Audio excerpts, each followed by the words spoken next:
Esra orí kìíní. Lé ọdún èkíní Kírusi ọba Persia, kí ọ̀rọ̀ Olúwa láti ẹnu Jeremiah wá kí ó lè ṣẹ. Olúwa ru ẹ̀mí Kírusi ọba Persia sókè, tí ó mú kí a kéde yí gbogbo ìjọba rẹ̀ ká, a sì kọ̀wé rẹ̀ pẹ̀lú wípé, báyìí ni Kírusi ọba Persia wí, pé Olúwa Ọlọ́run ọ̀run ti fi gbogbo ìjọba ayé fún mi, ó sì ti pa á lé àṣẹ láti kọ́ ilé fún òun ní Jerusalẹmu tí ó wà ní Juda. Ta ni nínú yín, nínú gbogbo ènìyàn rẹ̀, kí Ọlọ́run rẹ̀ kí ó wà pẹ̀lú rẹ̀, kí ó sì gòkè lọ sí Jerusalẹmu tí ó wà ní Juda, kí ó sì kọ́ ilé Olúwa Ọlọ́run Israẹli, òun lé Ọlọ́run tí ó wà ní Jerusalẹmu.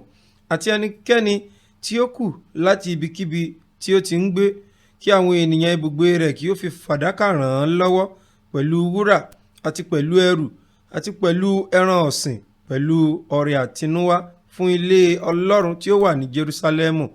Nígbà náà ni àwọn olórí àwọn baba Juda àti Benjamini dìde, àti àwọn àlùfáà àti àwọn ọmọ Léfì, pẹ̀lú gbogbo àwọn ẹni tí Ọlọ́run ru ẹ̀mí wọn sókè láti gòkè lọ láti kọ́ ilé Olúwa tí ó wà ní Jerusalẹmu.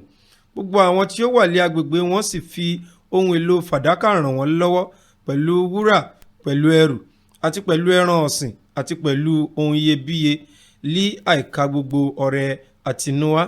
Kírusi ọba sì kó ohun èlò ilé Olúwa jáde tí Nebuchadnezzar ti kó jáde lọ láti Jerusalẹmu, tí ó sì fi sínú ilé Ọlọ́run rẹ̀.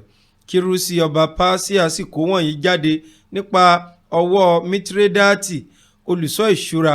Ó sì ka iye wọn fún Ṣeṣbaṣari baálẹ̀ Juda, iye wọn sì lé èyí: 30 àwo pọ̀kọ̀ wúrà, 1000 àwo pọ̀kọ̀ fàdákà, ọ̀bẹ 29, 30 ago wúrà, ago fàdákà irú èkejì, 410. Ohun èlò mìíràn sì jẹ́ 1000. Gbogbo ohun èlò wúrà àti ti fàdákà jẹ́ 740. Gbogbo wọ̀nyí ni Ṣeṣbaṣari mú gòkè wá pẹ̀lú àwọn ìgbèkùn tí a mú gòkè láti Bábílónì wá sí Jerusalẹmu.